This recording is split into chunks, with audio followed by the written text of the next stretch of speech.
Vous êtes-vous déjà retrouvé allongé sur une table d'examen, le cœur battant à tout rompre, non pas à cause de votre hypertension, mais à cause de l'anxiété provoquée par l'examen lui-même? Ou peut-être avez-vous déjà ressenti cette montée soudaine de panique en voyant votre tension grimper de façon alarmante après un test médical de routine, alors que votre médecin fronce les sourcils avec inquiétude? Je connais parfaitement cette sensation de vulnérabilité, ce moment où vous vous demandez si cet examen censé améliorer votre santé n'est pas en train de l'aggraver.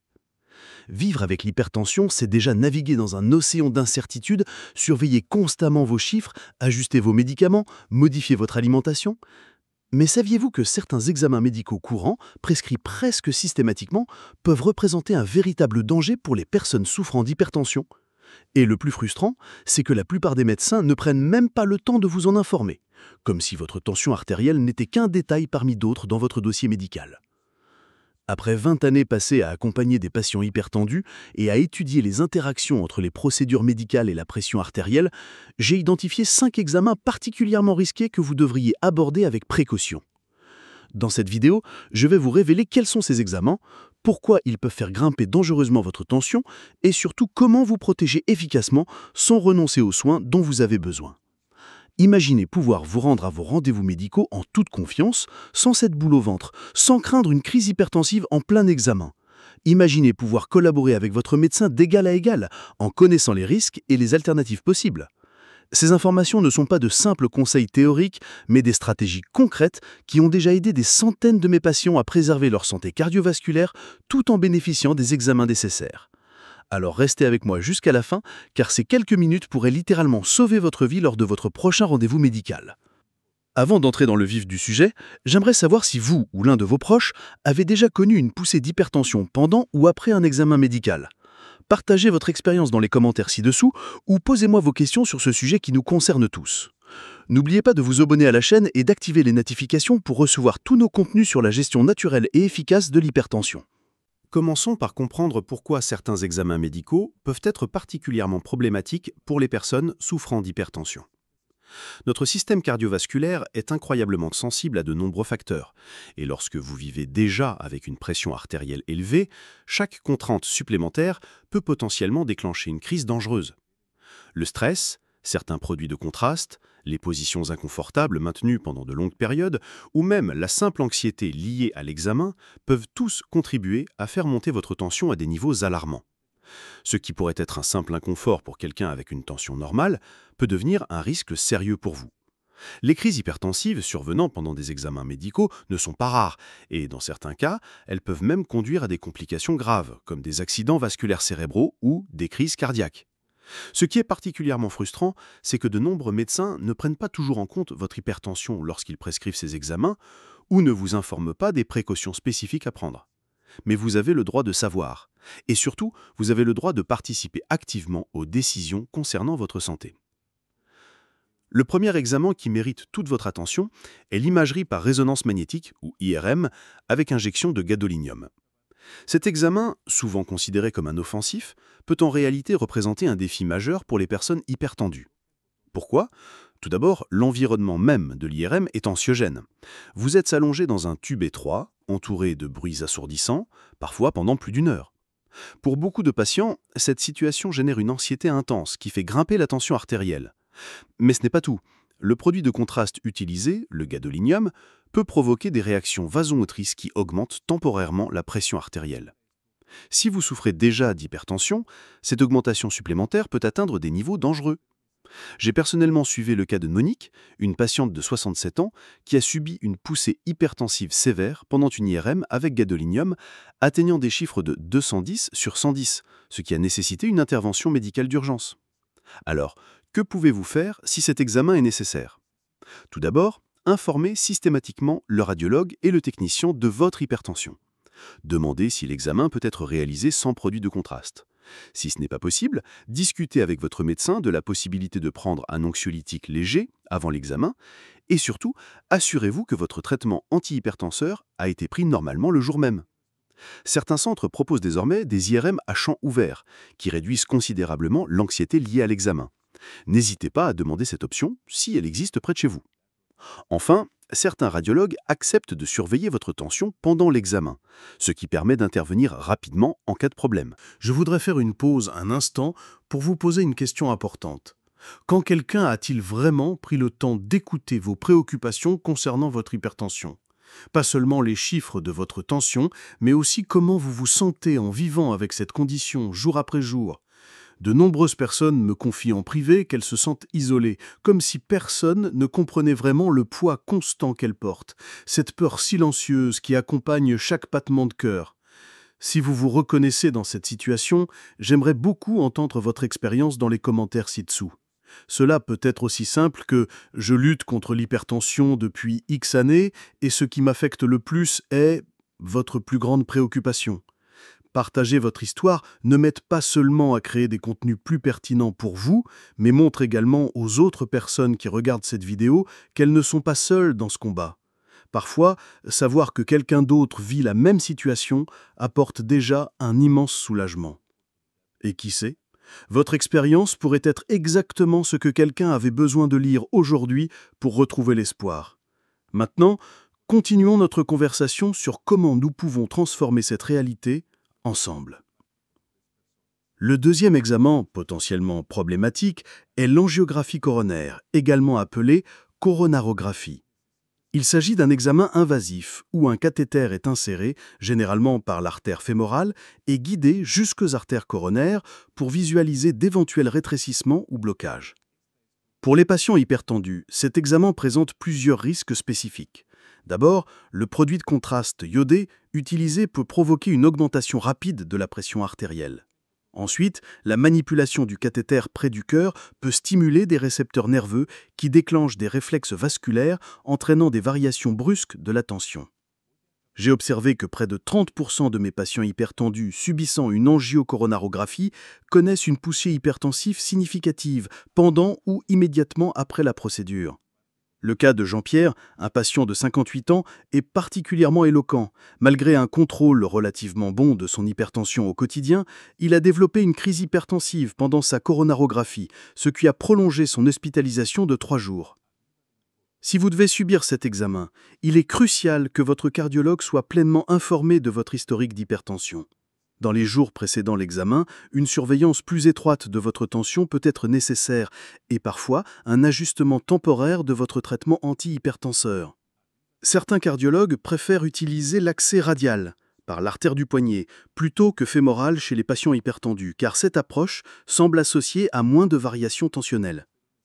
Assurez-vous également que l'équipe médicale est prête à intervenir rapidement en cas de poussée hypertensive pendant l'examen, avec des médicaments intraveineux à action rapide disponibles si nécessaire. Le troisième examen à surveiller de près est le test d'effort, ou épreuve d'effort.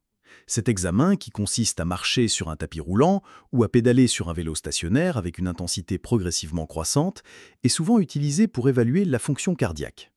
Pour une personne hypertendue, l'augmentation de la pression artérielle pendant l'exercice peut être beaucoup plus prononcée et potentiellement dangereuse.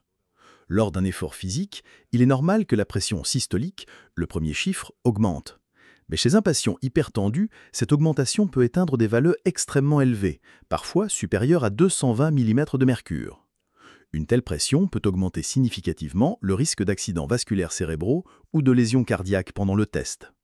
J'ai suivi le cas de Christine, 62 ans, dont la pression systolique a atteint 245 mm de mercure lors d'un test d'effort standard, ce qui a nécessité l'arrêt immédiat de l'examen. Si votre médecin vous prescrit un test d'effort, assurez-vous qu'il est réalisé dans un centre disposant d'une équipe médicale expérimentée dans la gestion des patients hypertendus. Discutez avec votre cardiologue de l'opportunité d'ajuster votre traitement antihypertenseur avant l'examen. Certains médicaments, comme les bêta-bloquants, peuvent être particulièrement utiles pour limiter l'augmentation de la pression artérielle pendant l'effort. Il existe également des protocoles d'effort modifiés, avec une progression plus lente de l'intensité, qui peuvent être plus adaptés aux patients hypertendus. N'hésitez pas à demander si cette option est disponible pour vous. Enfin, assurez-vous que votre tension est mesurée non seulement pendant l'effort, mais aussi pendant la phase de récupération, car c'est parfois à ce moment que surviennent les complications. Le quatrième examen qui mérite une attention particulière est la coloscopie. Cet examen du côlon, essentiel pour le dépistage du cancer colorectal, implique généralement une sédation et peut provoquer des variations significatives de la pression artérielle chez les patients hypertendus. Plusieurs facteurs entrent en jeu ici. D'abord, l'anxiété liée à la procédure peut faire monter la tension avant même le début de l'examen. Ensuite, la préparation intestinale, qui implique souvent de boire de grandes quantités de liquide et de prendre des laxatifs puissants, peut entraîner une déshydratation et des déséquilibres électrolytiques qui affectent la pression d'angion. Pendant l'examen lui-même, l'insufflation d'air dans le côlon peut stimuler le nerf vague, provoquant des variations brutales de la tension. Enfin, les médicaments utilisés pour la sédation peuvent interagir avec vos antihypertenseurs. J'ai accompagné Marie, 70 ans, qui a subi une chute tensionnelle importante suivie d'une poussée hypertensive pendant sa coloscopie, une situation qui aurait pu être évitée avec quelques précautions. Si vous devez subir une coloscopie, parlez à votre gastro-entérologue de votre hypertension et de tous les médicaments que vous prenez. Concernant la préparation intestinale, demandez s'il existe des options moins agressives qui réduisent le risque de déshydratation. Assurez-vous de rester bien hydraté pendant la phase préparatoire en buvant non seulement la solution de préparation, mais aussi des liquides clairs supplémentaires, sauf contre-indication. Le jour de l'examen, n'hésitez pas à demander une surveillance continue de votre pression artérielle. Certains centres proposent désormais des coloscopies avec des systèmes d'insufflation de CO2 plutôt que d'air, ce qui réduit l'inconfort et potentiellement les variations tensionnelles. Cette option peut être particulièrement bénéfique pour les patients hypertendus. Au-delà de ces 5 examens spécifiques, il existe des stratégies générales que tout patient hypertendu devrait connaître avant de subir un examen médical. La première et la plus importante est la communication. N'hésitez jamais à informer chaque professionnel de santé que vous rencontrez de votre hypertension, même si vous pensez qu'ils ont déjà cette information dans votre dossier. Trop souvent, ces détails se perdent dans la chaîne de communication médicale. Deuxièmement, n'interrompez jamais votre traitement antihypertenseur sans l'avis explicite de votre médecin, même si on vous demande de jeûner avant un examen. Dans la plupart des cas, les médicaments pour la tension peuvent et doivent être pris avec une petite gorgée d'eau, même avant une procédure nécessitant d'être à jeun. Troisièmement, apprenez à gérer votre anxiété médicale. Des techniques simples de respiration profonde, de méditation de pleine conscience ou de relaxation musculaire progressive peuvent faire de merveilles pour réduire votre tension avant et pendant un examen. Quatrièmement, si possible, demandez à ce que votre tension soit surveillée avant, pendant et après l'examen, surtout si vous avez des antécédents de variations tensionnelles importantes. Enfin, n'hésitez pas à demander des alternatives moins risquées ou des adaptations des protocoles standards. La médecine moderne offre souvent plusieurs façons d'obtenir les mêmes informations diagnostiques, et votre sécurité devrait toujours être la priorité. Il est également important de comprendre que certains facteurs peuvent augmenter votre risque lors de ces examens. Si votre hypertension est mal contrôlée, avec des valeurs régulièrement supérieures à 160-100 mm de mercure, malgré le traitement, vous êtes particulièrement vulnérable aux complications. De même, si vous avez déjà subi des poussées hypertensives lors d'examens précédents, le risque que cela se reproduise est plus élevé. Les patients souffrant d'hypertension secondaire, c'est-à-dire causée par une condition sous-jacente comme un phéochromocytome ou une sténose des artères rénales, peuvent présenter des réactions particulièrement imprévisibles. Enfin, la combinaison de l'hypertension avec d'autres facteurs de risque cardiovasculaire, comme le diabète, l'hypercholestérolémie ou le tabagisme, augmente considérablement le danger potentiel de ces examens. Dans ces situations à haut risque, une préparation médicale spécifique et une surveillance accrue sont absolument nécessaires. Parlons maintenant des signaux d'alarme que vous devez connaître lorsque vous subissez un examen médical. Si vous ressentez soudainement un mal de tête sévère, des vertiges, des troubles de la vision, des douleurs thoraciques ou des palpitations pendant ou juste après un examen, signalez-le immédiatement au personnel médical. Ces symptômes peuvent indiquer une crise hypertensive en cours et nécessitent une attention médicale urgente. Ne supposez jamais que ces symptômes sont normaux ou qu'ils vont passer d'eux-mêmes. Chaque minute compte lorsqu'il s'agit de prévenir les complications graves d'une poussée hypertensive. J'ai vu trop de patients minimiser ces signes par peur de déranger le personnel médical, avec parfois des conséquences graves. Il est également crucial de comprendre les interactions potentielles entre vos médicaments antihypertenseurs et les substances utilisées lors des examens médicaux. Par exemple, si vous prenez des inhibiteurs de l'enzyme de conversion, comme le ramipril ou le périndopril, le risque de réaction allergique aux produits de contraste iodé peut être légèrement augmenté. Les diérutiques, comme l'hydrochlorothiazide, peuvent exacerber la déshydratation liée à la préparation de certains examens.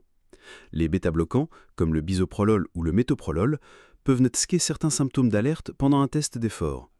Les antagonistes calciques, comme l'amlodipine, peuvent interagir avec certains sédatifs utilisés lors de procédures endoscopiques. Ces interactions ne signifient pas que vous devez arrêter vos médicaments, mais plutôt que votre médecin doit être informé pour adapter le protocole si nécessaire. À l'inverse, certains examens peuvent être particulièrement sûrs et recommandés pour les patients hypertendus. L'échographie, par exemple, n'utilise pas de rayonnement ni de produits de contraste et ne provoque généralement pas d'anxiété significative. L'IRM sans injection de gadolinium, bien que parfois anxiogène en raison du confinement, n'implique pas les risques liés aux produits de contraste. La radiographie standard est également généralement bien tolérée. Ces alternatives devraient être envisagées en premier lieu lorsque cela est médicalement approprié. En conclusion, vivre avec l'hypertension ne signifie pas que vous devez éviter les examens médicaux nécessaires. Cela signifie plutôt que vous devez être un patient informé et proactif, capable de collaborer efficacement avec vos médecins pour minimiser les risques. Chacun des 5 examens que nous avons discutés peut être réalisé en toute sécurité chez la plupart des patients hypertendus, à condition de prendre les précautions appropriées. N'oubliez pas que votre sécurité dépend en grande partie de votre capacité à communiquer clairement vos préoccupations et à participer activement aux décisions concernant vos soins. Vous êtes l'expert de votre propre corps et cette expertise est tout aussi précieuse que celle de vos médecins. Si vous êtes arrivé jusqu'ici, vous savez probablement à quel point il est difficile de vivre avec une pression artérielle instable. Cette inquiétude constante, ces médicaments aux effets secondaires parfois pénibles, ces restrictions qui semblent vous voler un peu de la joie quotidienne. Je tiens à vous dire que vous n'êtes pas seul dans ce parcours. Notre chaîne est née précisément de la volonté de créer une communauté de soutien pour des personnes comme vous, qui cherchent des alternatives naturelles et efficaces pour prendre soin de leur santé cardiovasculaire. Chaque semaine, nous partageons de nouvelles découvertes, des recettes simples qui aident à contrôler naturellement la tension, et nous répondons aux questions que les médecins n'ont souvent pas le temps d'expliquer pendant la consultation. Si ce contenu vous a semblé utile, envisagez de vous abonner à la chaîne et d'activer les notifications. Ainsi, nous pourrons avancer ensemble sur ce chemin vers la santé, un pas à la fois, sans précipitation, mais avec la constance que votre cœur mérite. Je ne promets pas de miracle, mais je garantis des informations honnêtes basées sur des recherches sérieuses et sur l'expérience de ceux qui ont déjà obtenu des résultats concrets.